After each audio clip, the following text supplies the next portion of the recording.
balancing innovation whilst guarding against unintended consequences. And that really means digging down into the who and the why of product use. And I cannot think of a better moderator to lead us than founding ONIT member and entrepreneurial leader herself, Dr. Jessica Didnick. Jessica gave a wonderful talk, and we have her bio, but I want to just compliment and thank Jessica and her entire AIRAC team. They have been steadfast supporters of TNA and Non-Nicotine Resource Consortium, as well as the GTNF for the entirety of their existence. They are always willing to provide us with their expertise, which we have to remember for all of our speakers and panelists. We're getting a lot of very expensive advice and knowledge transmitted to us for free. And Dr. Jessica has been just at the forefront of that and is an amazing friend to our organization. And we're very grateful to see such a strong and wonderful female leader lead us as well. So Jessica, may I ask you to come up with your panel, and thank you so much.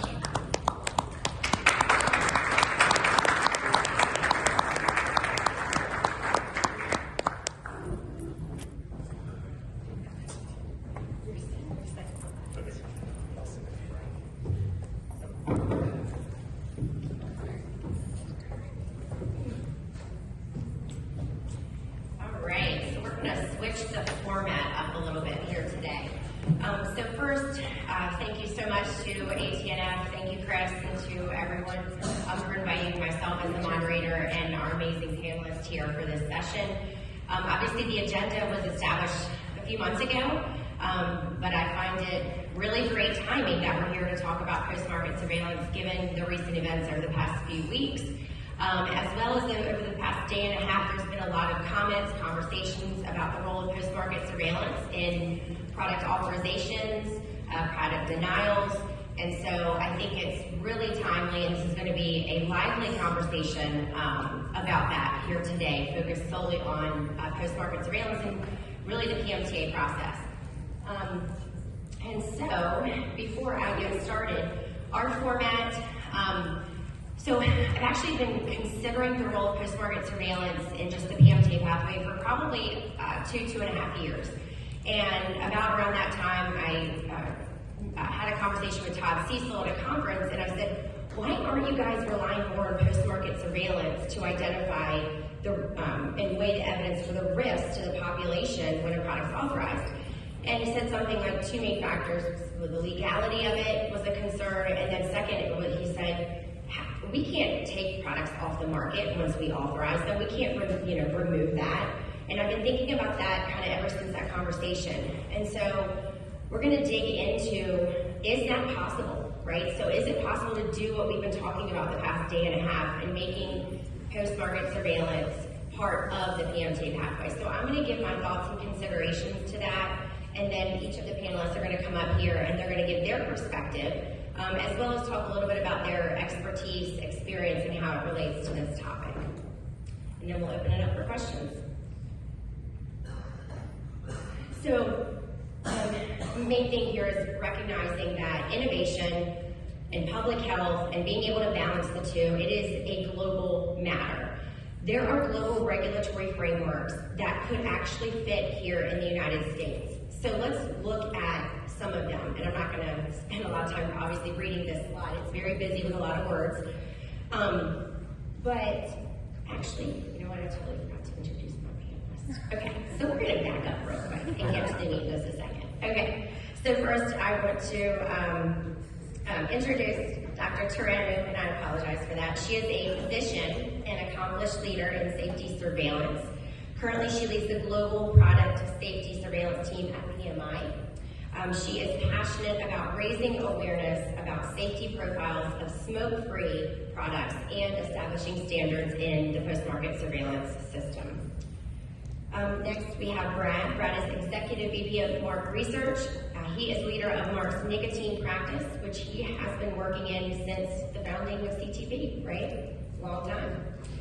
And then we have Gavin, CEO of Hyatt Group. Hyatt Group, as we probably all know, largest retailer of nicotine pouches globally. And with that comes an amazing data set and wealth of knowledge and consumer insights.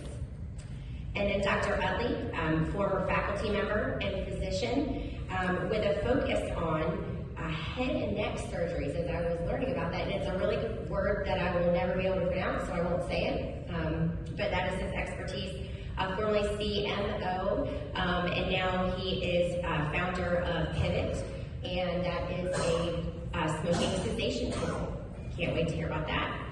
And Brian Haynes, partner at Chapman Pepperlack. He's been representing the nicotine tobacco industry for 22 years in complex regulatory matters, most of which I will never begin to understand. Well, some of it. So can we just give a round of applause for our panel? And next, we will get started. Okay, so the various regulatory frameworks. I just want to point out a few on the screen and just want you guys to be considering the relevance there. So if we look at, let's see, the EU, so being able to get your product authorized to market in the EU, they're going to look and see whether you have availability of toxicological data. You're going to report the ingredients of your nicotine tobacco product. They're going to look at chemistry studies. And there's recent legislation that's been put in place that will enhance the market surveillance program that gives feedback of use of the products back to the government. If we look at the UK, once again, we see something similar, right? So we see there's a cap for nicotine level. We see that you have to produce a list of ingredients. There is an ingredient list basically that says, these are the only ingredients that you can have in your nicotine and tobacco product. And then we come to the United States and FDA. I think most everyone in the room is well aware of what it takes to get a product to market. We've got so much regulatory science that needs to be done for the PMTA. And then at the end of a PMTA, end of your authorization, then you have your post-market surveillance, right? I was going to put the gorgeous triangle that we're all well aware of that outlines the modules, but I didn't because I don't know how many times you've probably all seen that. But what it's saying here is that the standard for getting a product to market globally is much easier than here in the United States. So how do we shift this and shift this perspective of post-market surveillance and tie it more into an authorization? Okay, and we're all well aware of this as well. So this is my point of, you're going to do many, many years of innovation product development work. You're going to do several years of regulatory science testing. You're going to submit your application, and as of recently, then you're going to sit and wait up to several years, 5 years, to even hear a decision back from the regulator. By this time, most likely your product is one, no longer an innovative product, and number two, probably not a product that consumers need or find relevant anymore. So then you get your decision, you get your action by the regulator. Let's say you get the authorization. Now, post-market reporting comes into play. So this is our current scenario, right? So let's flip this a little bit. And before we do, I'm going to just have some assumptions and background information. The TCA, not going anywhere, it is law. Defining then APPH, Appropriate Protection of Public Health. The PMTA final guidance, I believe, does this really well and outlines the focus of your risks and your benefits, right? So you've got the risks of the product. We heard a lot about that yesterday with talking about the lifetime cancer risk and the kind of the hard sciences. What does that say? But then you also have risk from a population health perspective. And so let's keep that in mind as we transition over the next few slides and then also turn to our panelists for their discussion. We're also going to then consider, and I want you guys to keep in mind that the APPH benefit versus risk is still assessed through a pre-market scenario, okay? So still the PMTA, it's still pre-market. Let's see, the population level risk, we're going to look to transition that assessment to post-market. And post-market in this scenario we'll demonstrate in just a few slides is going to basically be moved up into and within your PMTA work. So without that, as it is right now, what has that done? That has contributed to delays in decision making. It has contributed to the flood of illicit and illegal products. because it's taking years to go from product development innovation to a decision by a regulator. So scenario 2, I want you guys to consider this. Reconceptualization of the role of post-market surveillance. So the first standard point is the APPH risk-benefit still remains critical. Instead of that large triangle with all those modules and all of that science, instead we shift to a PMTA that has regulatory scientific testing that mirrors much more like other global regulatory frameworks. Instead, we are focused on consumer protection. The science pre-market is going to focus on making sure it is safe for people, right? For the public. So one, you're going to have to provide the safety of your ingredients. And I loved how Paige yesterday was mentioning, why can't the FDA have a range to say, or a list? If you have these ingredients in your product, you're pretty much good to go. If your testing and your results from toxicology fall within this range, you're good to go. So toxicology would be the second type of research that would be needed pre-market. We need to make sure that the public, consumers, understand the packaging and labeling. Under TCA, one of the things is labeling can't be false and misleading. So that is protecting people. Abuse and risk potential. And then finally, low non-user and youth appeal. But instead of going so far into, as we'll get to, which is predicting behavior, we're instead going to measure actual behavior. But this would be the foundation of PMTA. For example, this would be the science that you need to conduct and send to FDA. And as long as you are within X range or under whatever cap, nicotine cap, you get the check mark. Then what we're doing is we're going to rely on the post-market surveillance system to assess the population health risk, right? So this is going to emphasize a revision to the PMSS and the reporting infrastructure that we're getting ready to talk about. A third scenario, same exact thing I just mentioned, but with less rigor. So we think about the gold standard, right? We think about the best design, the best methodology, being able to generalize your results to the greatest capacity to the US population. That's scenario 2. Scenario 3 would be the same exact types of science, but with less rigor. And again, that shortens the time frame from your product to getting a decision by the regulator. And so last slide before we try to get you all engaged a little bit. So what this does, emphasizes the revised PMSS to deliver first, very important, real-time risks and harms to population. We just recently, for one of our studies, submitted to the safety reporting portal. And while for the federal government, 5 days is pretty fast, still, it was a situation where I would have loved to have had contact with somebody immediately to let them know of a safety issue. And so that means, okay, in this revised system, there must be real-time communication when you have harmful events, serious adverse events, and reporting safety of using your product. Second, increasing the validity then of the data through the continued, rapid, accurate, in-market purchase. I know Gavin will have, and Brad will have things to say about this. And then finally, Mohammed, I couldn't help but think about you with that third bullet point. You can predict behavior all day long, and as a psychologist, I love doing it. It's still not the same thing as actual behavior. Actual behavior is what we are driving, or what we are striving for, what the FDA should also be striving for. There are so many limitations with the prediction of behavior. And so let's consider this. What would this mean if we took this structure where you have more limited science needed for an authorization or denial for the application, and then more heavily relying on post-market surveillance? That means CTP and the manufacturer need to have communications in real time. That means a relationship must be there. Hey, CTP, this, and this happened, and they've got to be able to communicate well. Other thing for us to consider, so we talk about that this would be a great idea, right? Like this, over the past day and a half, people are like, I think this is a wonderful idea, why aren't we doing this? But what's the risk threshold, guys? Right? So all the time I hear people say, well, what is the benefit and risk ratio? Like once what kind of benefit do I need above the risk? And we're back to the same question if we were to do this. So what is going to be the threshold for removing products?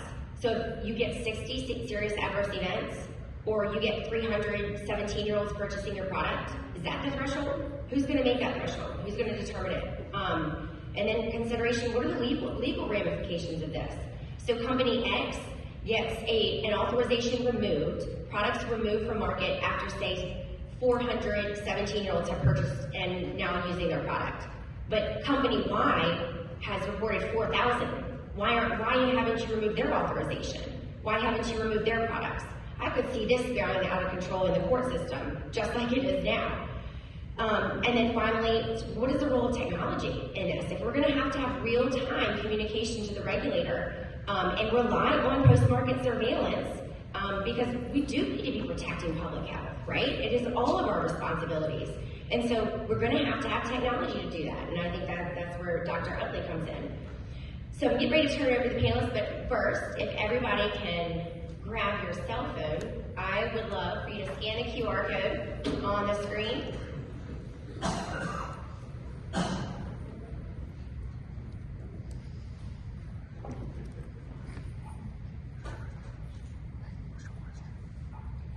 And my trusted Allison Shoemate is not here today, so I'm really hoping this works.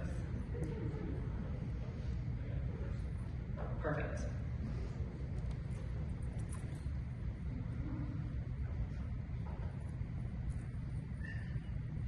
Okay, so we're getting feedback here. Getting feedback. You guys like a minute.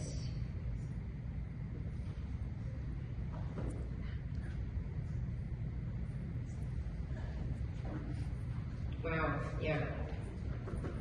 So I'm sure you guys are also seeing this, but so 63% of you are saying the hardest to overcome in this revised structure would be CCP's review of the feedback to make real-time risk-benefit decisions.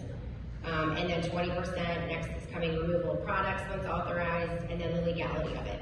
So with that being said, I'm going to turn it over to some phenomenal members here of the panel. Dr. Tirano, if you can come up first and take it over.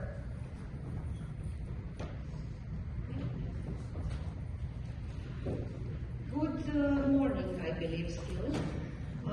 Thank you very much first for invitation to participate in ATNF, and also thank you very much, Jessica, for helping us to put together the panel, and to my colleagues for the very nice calls that we had in preparation for this.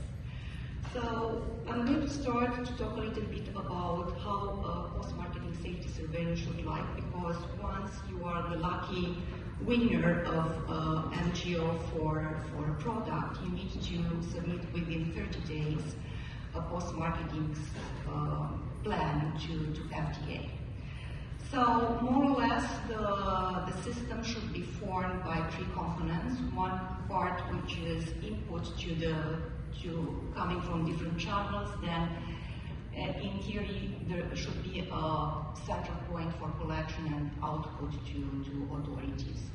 So if I'm starting with the first part, in theory, should be multiple channels to collect information coming from consumers, and that's why in general there are call centers or online forms that need to be completed with the potential adverse events that consumer may have. Also worth to look at the social media, corporate websites, and other things where the consumers may report. Also probably worth to look more and more to healthcare professionals, because during their daily practice, clinical practice, may have cases in which smoke-free products are used, and they may report this during articles which can be found in Fanbase or PubMed. Then another point of collection could be the national poison centers, and American Poison Center is one of the bodies that are willing to work with the tobacco companies. And not in the last spot are our colleagues coming from the commercial part, and they are running a lot of surveys and other marketing campaigns, and also all the post-marketing studies that are conducted from there. For sure, information related to adverse events need to be collected. Then, where this information should go into a centralized point. It ideally would be a validated database, safety database, where information should come in real time. within one business day, and then to have people which can thoroughly look at the cases, process them, and assess them, ideally to have also a medical review of the cases, and then to assess if they are reportable or not on an individual basis to the agency. In this moment, FDA is requiring submission within 15 days of the serious and unexpected cases, and also they are requiring annual reporting of exactly the same serious and unexpected. Then I'm going to move a little bit further and talk a little bit about aggregate data, because from individual cases it's very difficult to see if there is a real risk from a population point of view. So probably the best way of looking into aggregate data is to look at, to perform signal detection analysis in order to identify trends that before being escalated into a public health issue. So once a signal is validated, this means that a plausible causal relationship with the product is established. The next step is to rate the risk of that signal. And this probably needs to be done taking into consideration the severity of that signal, which can be mild, moderate, or severe, and also incidence in the population.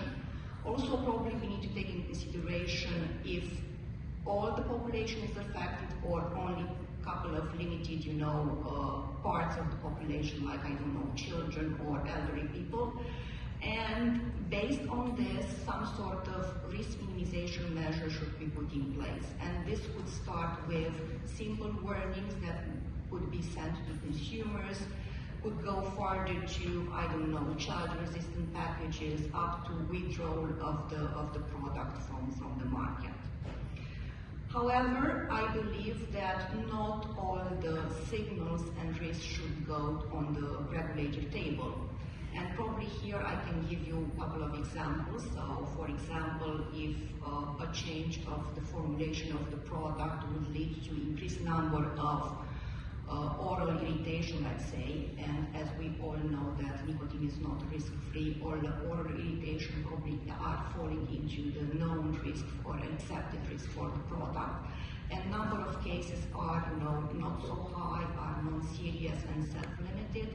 This kind of risk probably can stay at the manufacturer level, and being, investigated, probably the formulation need to be changed or put back to the initial one. But if we are thinking of cases of, for example, acute lung injuries, which are leading to hospitalization, and maybe also with a couple of lethal cases, for sure this need to be escalated to a regulator and discussed together with this one what would be, the steps that need to be taken in this kind of case. Everything seems to be fine, but we have lack of guidance into this space. I think the safety surveillance is very much coming from what our colleagues in pharma industry are doing, but in the tobacco, and they have in the pharma industry very good guidance, good pharmacovigilance practice that they are following, while for the tobacco companies there is nothing like this. So companies are struggling and trying to find ways to meet the requirements for coming from the regulators, and also try to put in place standards for different level of risk. So what we need to do, I think, and I'm coming back to what was discussed yesterday about Foresta. At the Foresta level, we initiated a new work stream related to building guidance for post-marketing safety surveillance. And the aim of this work stream is to not only provide guidance, but also put together a training pack, which can be shared together within the tobacco companies in order to have the same standards, and maybe regulators also will support us into this initiative. And on the long term, once we have a very stable framework, maybe we can have some sort of broad safety profiles for tobacco-heated products, for e-cigarettes, and for the nicotine pouches. And if you are not part of this Foresta work stream, I encourage you to come and discuss about this topic.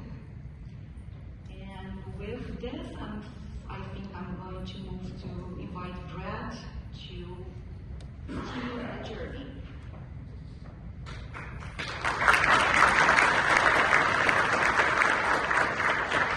Appreciate it. Thank you, Jessica. Thank you, Chris, for allowing me the opportunity to come up and present.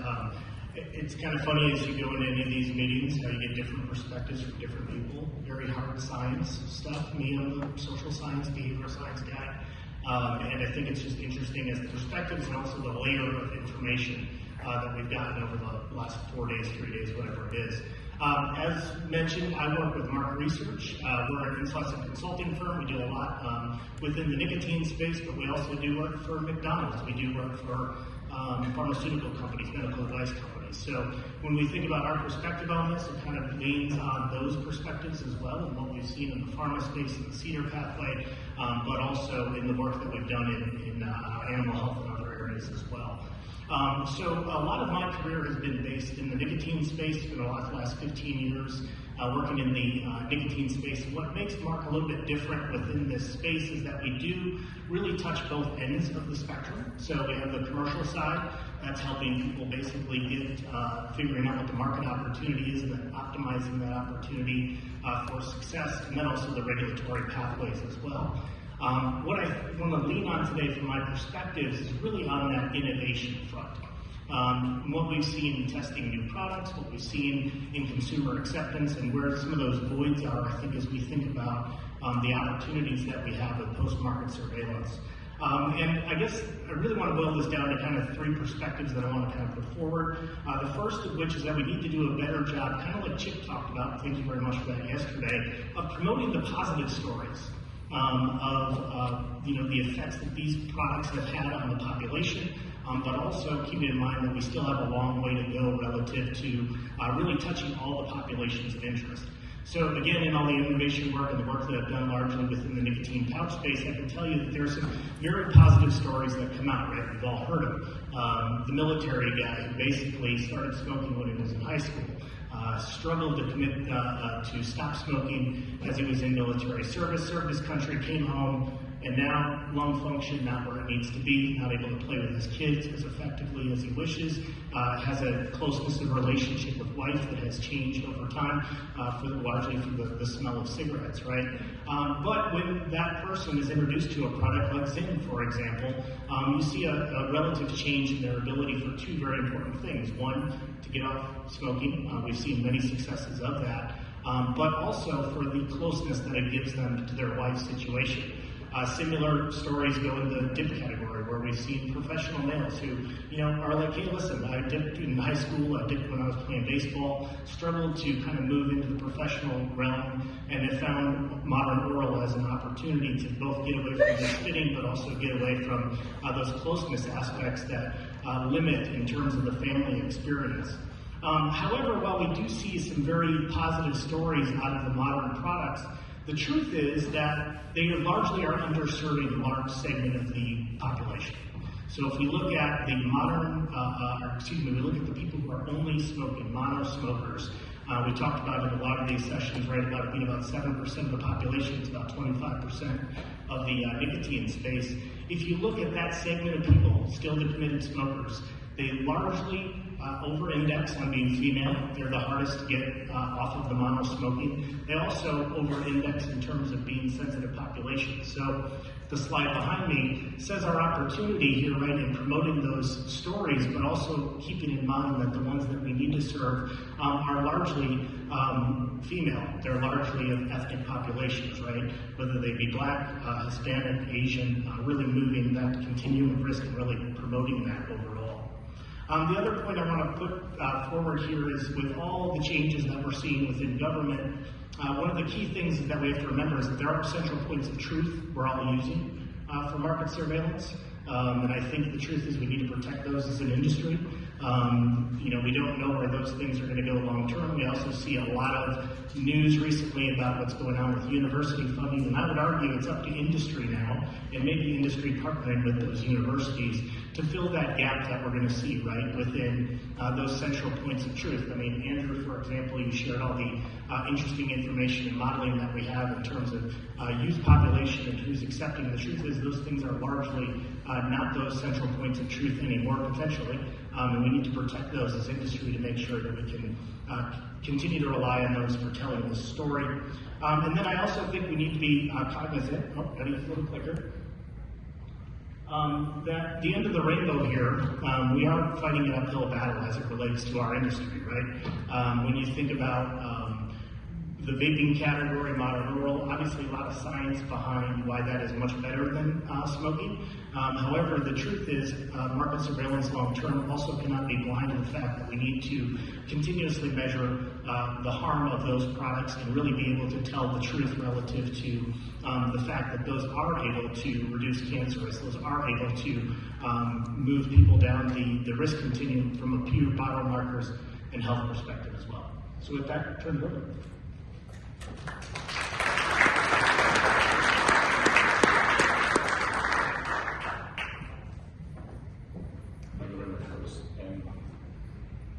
Remind me to not jump on a panel where pretty much everybody else has a PhD the next time. So apologies, I'm going to underwhelm, I think, what is for everybody else here. But let me just take a moment. It's always a bit scary when somebody gives me the opportunity to actually speak about data. At least you guys have the benefit of nothing grasp at the bar when I'm nearly talking about it. So I'll try and sort of abbreviate this one down quite quickly. Maybe just to give some context a little bit about where my data is coming from and where the source of that is before I give a little bit of context of what the initial findings are, and then I think we can go from there. So maybe just as a quick summary, I think most of you know we're an online retailer. We sell products.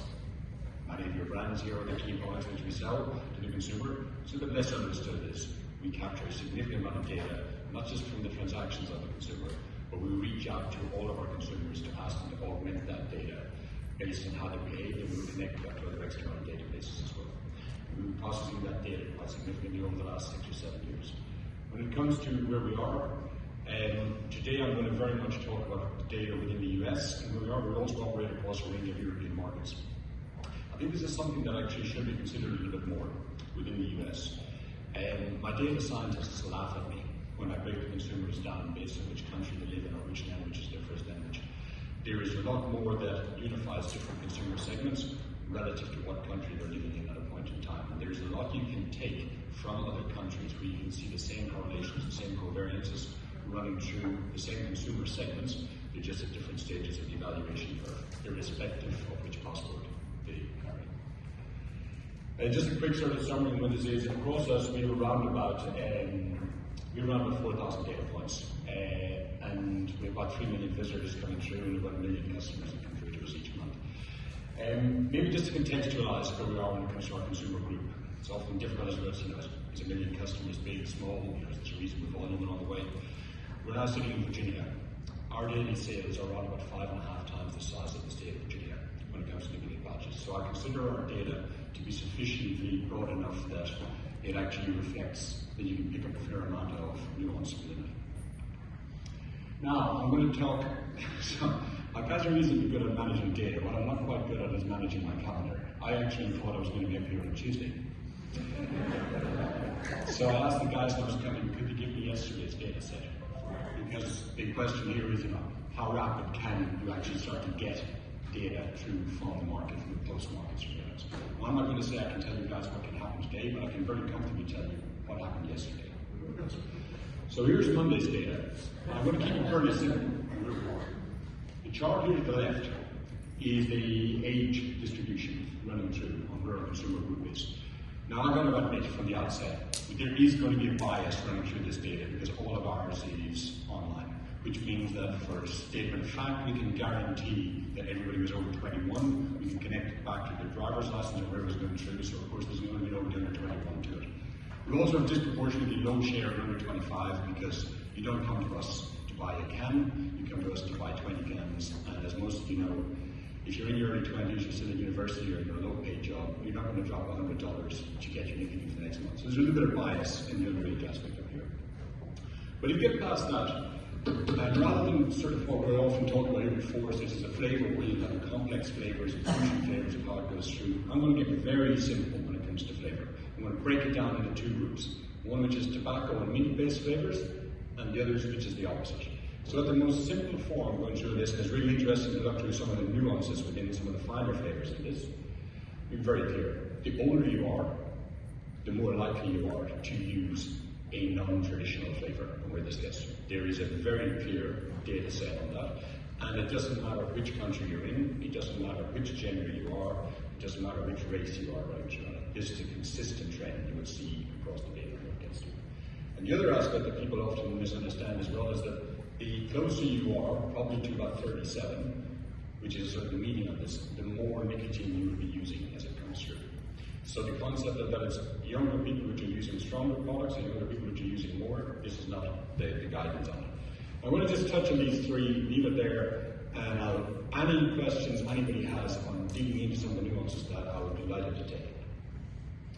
Now here, for those of you who don't work with data engineers, here's the reason why you shouldn't. This is what charts tend to look like when it comes out from them.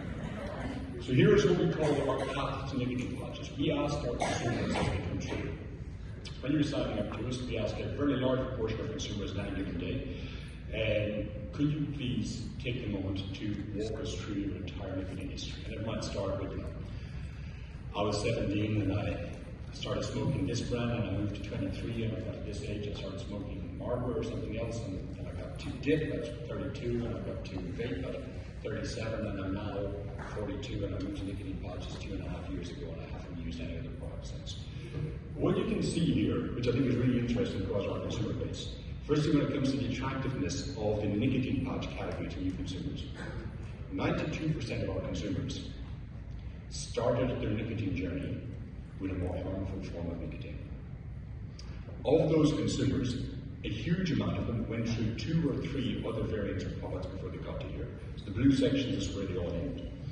And this data will vary heavily based on the age grouping within the consumer and even the gender grouping within the consumer. So you will see a lot more, of course, going straight from combustibles through vape and then pouches on the female skew coming through. You'll see a lot more going through the dip journey on the male.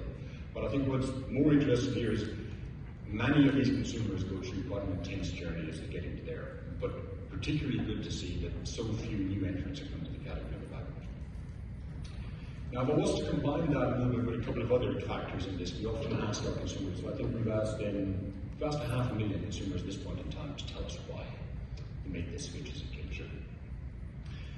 And despite the arguments that I've heard here over the last couple of days of the inability for someone within the industry to explain to the consumer the benefits of moving to risk-reduced products, I am delighted to say that the consumers who've already gone to there, and I recognize there's a natural bias embedded in that because they've already made the destination, the primary reason for them getting there is because they are aware of the risk reduction, or at least they're very clear on the perception of the risk reduction of this piece coming through, of what the motivating factors are coming through. And there is also nothing in here which is concerning around it looked cool or anything like that. That is not a key factor for people coming in here. It is very much around the risk space. And then when it comes to tastes and looking through on here, you can see from my slide, might have got a bit messy there on the left. Apologies. There should be red lines and further. I'll circulate the deck later.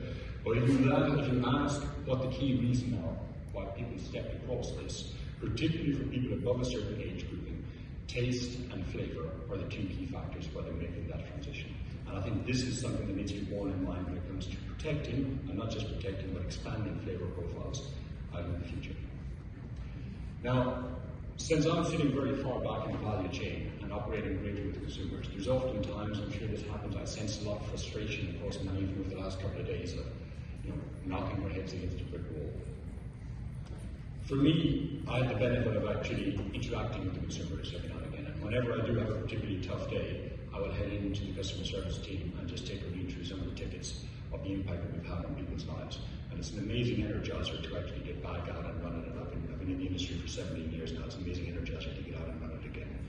And on the back of that, we made a decision a couple of years ago to start to share all of our data, not just with the industry, but also with some leading universities. And a leading university within North America combined with one in Europe, Cambridge, which is a reasonable university in the UK, to come together with a sort of a data set of how could we measure what impact we're actually having with our consumers as it goes through here. And what we do is we take a look based on nicotine history usage of each consumer, when they were born, when they were using each product. Oops, let's see if I can get this one back. Maybe this is not working particularly well, but we take a look at each consumer when they were born, what trajectory they were on based on historical nicotine usage, when we interjected with them, and when we interjected with them, what their new trajectory is coming through. Apologies, the animation seems to have died on us a little bit here. But in theory, when we group all of these together and understand for an individual subject to what age they were, what they were using, and how much of it they were using, what do we believe the impact on that consumer is going to be as it goes forward. And we're delighted to say that the consumer group that we're running through, we've gotten 6.8 million human years on it.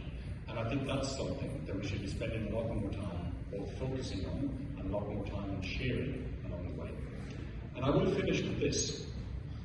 When it comes to the data space around this, we set up to share our data with our suppliers and what I kind of coin as the nicotine majors, so the 5 largest players are the biggest consumers of our insights at this point in time. Last year, we take a bit of a look at how much time they spent in our data pulling it up for commercial purposes. 42,000 hours were spent across 250 people within the 5 major nicotine companies taking a look at our data in the last 12 months. But within that, albeit having grown significantly, only 4,500 hours was spent looking at it from tackling the data from a regulatory perspective. So you're putting a hand up there? Oh, there we go. Okay. So I think this is quite a key thing for it as it goes through. I think it's lost a bit of effect at this stage. And what I would suggest to all of you here, if anybody wants any data across our consumer set for us, do not be afraid to reach out. We are more than happy to share it once it's for a good cause. At this point in time, we have 9 universities across the US, Europe, and 1 in Australia, which is working through on this piece. But we're also really happy to share data with anybody for the greater good of what we're getting here. So I'm going to leave it there. Thank you very much.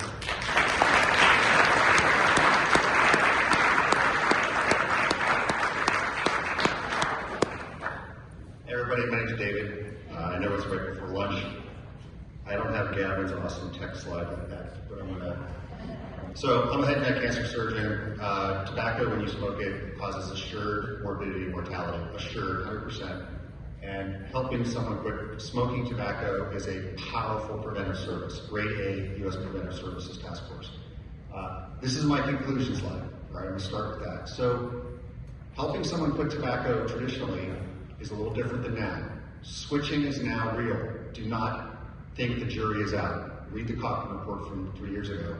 I did, and before that, I never would have been at this meeting, right?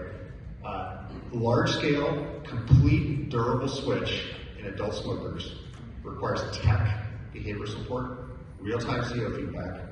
I don't care whether you're doing a pre-market study, post-market surveillance, or if you're doing this commercially.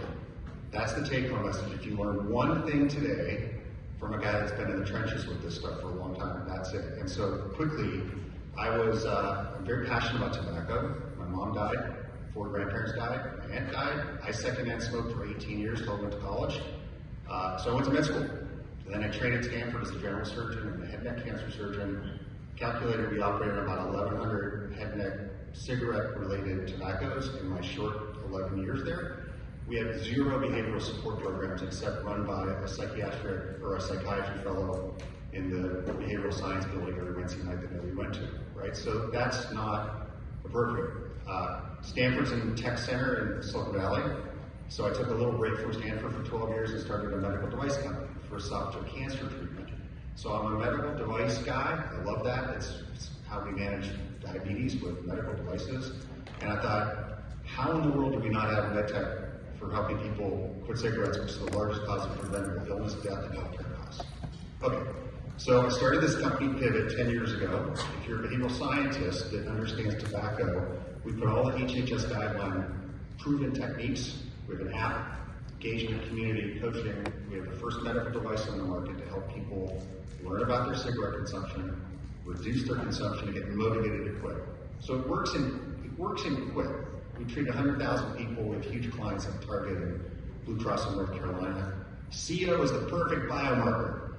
You want to get somebody off of cigarettes and get them onto a authorized reduced harm product, you need to use real-time personal monitoring because it's a motivational blast for these smokers who have been smoking for 20 or 30 years and can't quit, can't switch, they're stuck, all right? Happy to show you one of these. Public Health 101, you gotta get people in the preventive service, you gotta attract them, you gotta keep them in and help them change their behavior, and then you have to make sure that they're not recidivistic. So in the world of switch, we studied 1,200 US smokers. We said, hey, if we gave you a sensor and a switch program and a modern oral, we tried all these different brands, how likely would you be to join that switch program and that product? And it's 90% of US adults. This is 1,200 US adults that we studied last year. So our app, I know Jessica is time sensitive, I'm being sensitive. So our app is super rich. We started this 10 years ago. The giants in behavioral science around tobacco, like Jody Prochaska, Sharon Hall, and Nancy Rigotti, all the thought leaders helped us inform the content of this solution. It's a snarky user experience because people like snark, and it's humorous and it's very sticky. We have games, we have a coach, we have accountability and tracking. Smokers love this stuff. What is the last technology product you've ever heard about that's for smokers? Don't say a vape. Like, they don't have clothing lines, they don't have fitness products, they don't have shoes made for them. This is a consumer-grade product that can actually save someone's life, right? So I said, I am a traditional quit person. I'm not all about switch until I read Copperman. And that's why I'm here today, thanks to Chris inviting me, right? So if you say that, all right, you've got randomized trials, you know, open label trials, human factor studies, the FDA has, not CPP, CDRH has granted claims for the medical device that helps, that says you can motivate users, educate users, and help them reduce, and you incorporate it into a behavioral health program, you can help them quit. So what about smokers who can't quit and are already trying the products that you guys are all aware of, reduced harm products? What about switching in them? And so we recruited 94 poly users. These are all adults in the US, 20 years of smoking, very typical. 14 cigarettes a day, 10 non-combustible sessions per day. That's 10 pouches, 10-minute sessions with your vape. And think about data. Part of this topic today is post-market surveillance. You have no idea what happens to your users when they come in and they contemplate switching and they buy a can, or they buy a vaporized nicotine product or a heat not burn. But we do. So you just have to put tech around this. 2,000 breath samples in the first week before people start to switch through. On the left, normal breath sample, carbon monoxide is less than 9. If you want to be really rigorous, less than 7. These people average 15. That's 2,000 breath samples. They maxed out an average of like 36. Okay, so we gave everybody a sensor, a tobacco coach, and the app. In these 94 people, imagine these are 1 million pouch users that are trying to switch. These are just 94 people. We have 108,000 participant interactions in 12 weeks.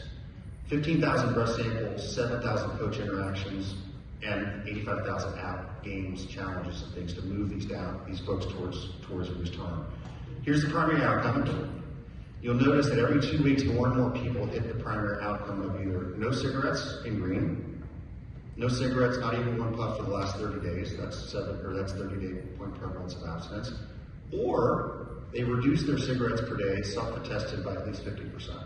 So you've got 89% of the people that make meaningful change in their cigarette consumption. The thing that will assuredly kill or harm you, they've made particular progress in just that amount of time. And most of them stay on their source of nicotine, their modern oral or their vaporized nicotine for their nicotine needs. All right. 4,800 breath samples in this population that actually switched completely, 811 that showed abnormal at baseline, 4,000 on the right think post-market surveillance. You got 1 million people that switch to your product, you got to report on what they're doing. Give the agency 1 billion birth signals, because these people take a little sensor home with them when they're sampling constantly. And then we also asked about, I'm a big fan of little moments in a smoker's life, right? If you smoke a pack a day, you make 20 decisions per day to open up that pack, light the cigarette, go outside. If that sensor can help nudge people to put a Zyn in their buccal mucosa instead of lighting up a cigarette, and they can do that a few times a day, it just takes a little time. These people are highly motivated. All right, NPS for the product's really high for the marketers in the room. And I'll just leave you with this. We also asked smokers in that 1,200 person survey, once you're in the program and you're being motivated to switch to some product, if that's some product, someone's got to sponsor the program. I can't give 1 million people a sensor.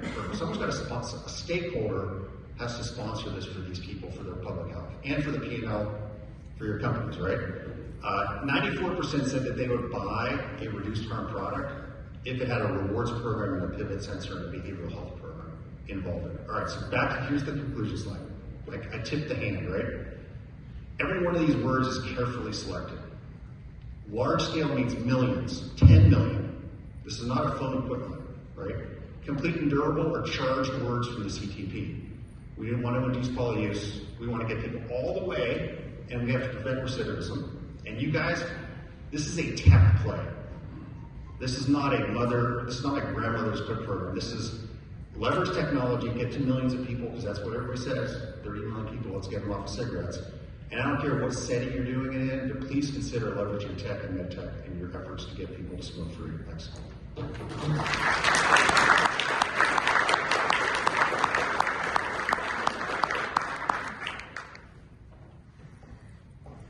Last and least. So Dr. Zadinek, sorry, asked me to speak to the legal principles relevant to all this, and I see we're a little pinched for time, and particularly since I'm in kicking distance of our moderator, I'll go through this really quickly. Fortunately, I think the legal principles are really straightforward, and going back to Jessica's prior discussion with Todd Cecil, the question was, well, what role can post-market surveillance play in the pre-market review system, and then can FDA just yank products off the market?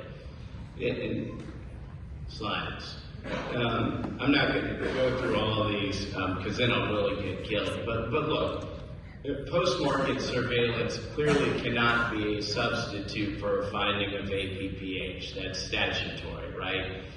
But I do think it can serve as a valuable gap filler. As a lot of panelists have discussed throughout this conference, FDA hasn't really defined APPH. And so particularly where there are potential lingering concerns about a product, post-market surveillance, that's the whole point of it in my mind. And I can think of a couple of TPLs, one where FDA specifically mentioned the future value of post-market surveillance, and one where I felt like they should have. In one TPL, and I'm not mentioning any names because some of these matters are still in litigation, but in one TPL, where FDA issued an MGO, FDA noted that there was some youth usage data that was a cause for concern. But they also noted that they can continue to monitor the situation through post-market reporting and ultimately correct it if necessary. On the other hand, there was an MDO where FDA noted a total lack of evidence of youth access to the subject product, but was concerned that if they issued marketing authorization for the product, that could change in the future, ostensibly because the products on the market would be narrowed and then it would have the FDA's sign of approval. So in that case, that was a perfect example, at least for me, where FDA should have said, well, I've got some lingering concerns. I don't know what's going to happen in the future, but this is really the whole point of post-market surveillance. So I think it can be a useful gap filler, particularly where the agency has some fairly wide discretion to make judgment calls in its ultimate APPH finding. The other question that Jessica asked me to address is, can CTP just yank products off the market? And Todd said no, they can't. And that wasn't correct, but I think I know why Todd answered the question the way he did. I mean, this is the whole point of post-market surveillance, again, is to give FDA the information it needs to potentially yank products off the market based on a finding that the products are no longer APPH.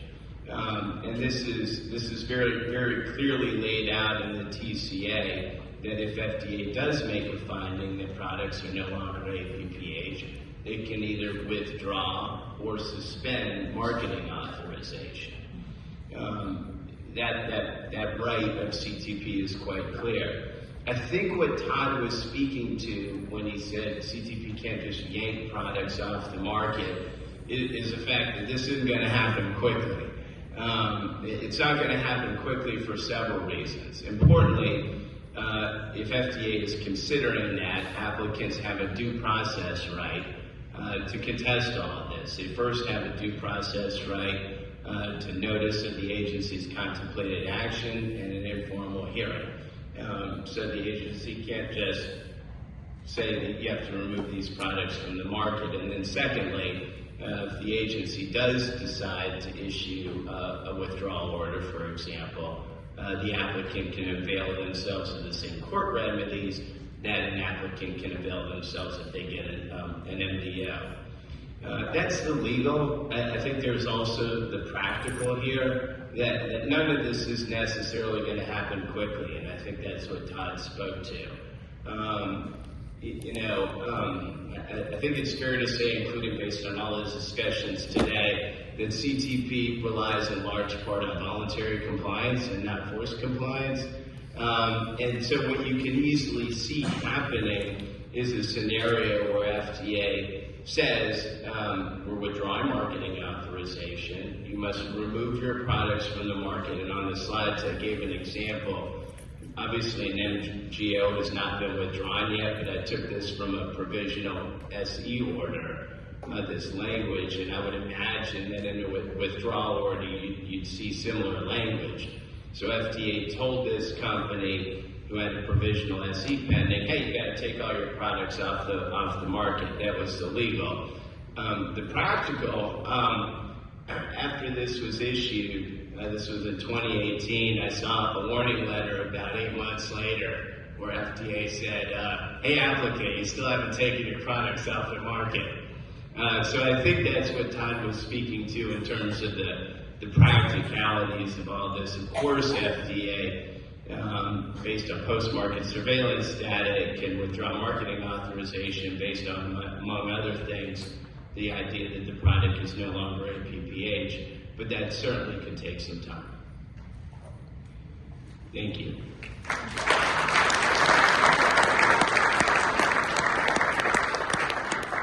Thank you all so much. I think for following up here, I'd love to get a show of hands after hearing our panelists' perspectives and experience.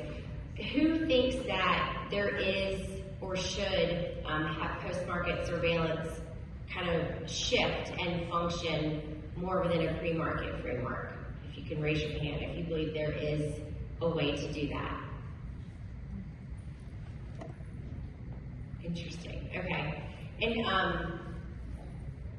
right. It's just interesting because what we've heard is it's almost one of those things where I do think absolutely there is a way to do that because of all of you up here and the work that you do and the knowledge and the infrastructure that you and your companies and you guys bring to the table. But to Brian's point, the practicality of that, and then honestly, I guess really I'll leave you with this. Would it be any different of a scenario than we are in now, which is we don't know the threshold for removal, and how long is it going to take, and are we just going to be in courts and litigating over and over and over again? So are we allowed 1 or 2 questions? We go. George Gausser-Smith, Tobacco Technology. This might seem slightly tangential, but considering that this is the ATNF and everybody is gathering all this bolus of information to have a proper PMTA, And in light of several of the other discussions before, I'm curious as to whether there are any thoughts or even concerns in regards to, and I think across this board, a lot of people mentioned nicotine pouches, to that potentially falling down the same stream as what we've seen in the vaping category. And I'd be interested in hearing your opinions and how this research and what you're doing might be able to help. And this is working. Thank you, George. Short answer, no, I think we're dealing with the same but fundamentally different as such on the way here. And maybe just give a bit of context to this. If we think about the restrictions we have here within the US when it comes to getting new products through the FDA, getting them granted over and getting them out.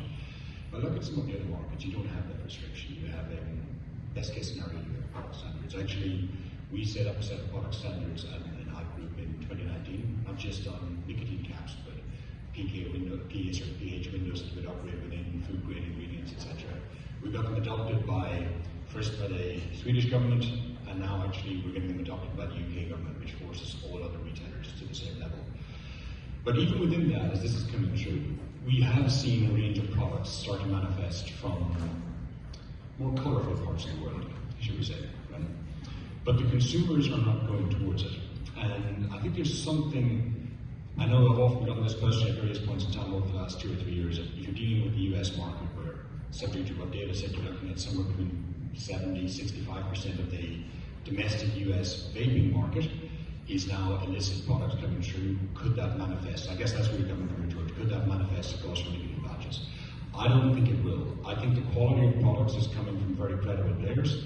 I think there's been a lot of learnings coming through, and I think there's also one systemic aspect within this, which was that parts of the world, particularly southern China, had the forefront in some of the technology that was required for circuitry and for vaping products, which doesn't exist within pouches. That technology, the real onset of that is actually sitting either here in the US or in Scandinavia. So they don't have a natural technology advantage in the way that they potentially did when it came to the vaping space. And I'm going to give a little perspective here, and I think we need to be very careful that it's not deja vu again. We are here because the regulatory pathway was broken, and because companies were waiting years and years right, to hear back from the FDA. Consumers had a need, they wanted the products, so we are in this scenario that, and will continue to be here with pouches, if the FDA does not change the way they review applications and start authorizing products with manufacturers that have done the science.